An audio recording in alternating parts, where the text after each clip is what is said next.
Probability exercises 25 and 26.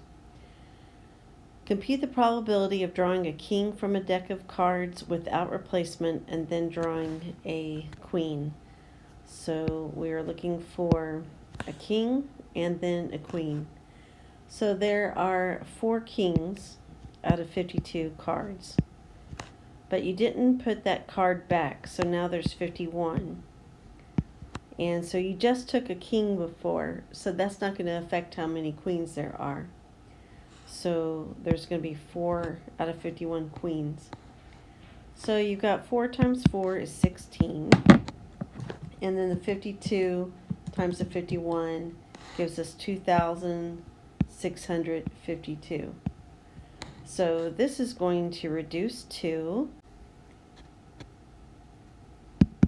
4 over 663.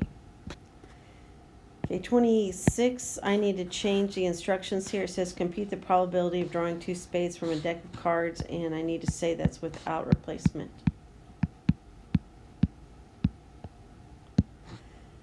Okay, so there are 13 out of 52, 13 spades out of 52 cards. Now we've drawn a spade and we're not putting it back. So there were 52 cards, now there's 51. There are 13 spades, now there are 12. So I multiply the 13 times 12, I get 156. And it's still out of 2,652 when I multiply the 52 times the 51, and that will reduce to the 1/17.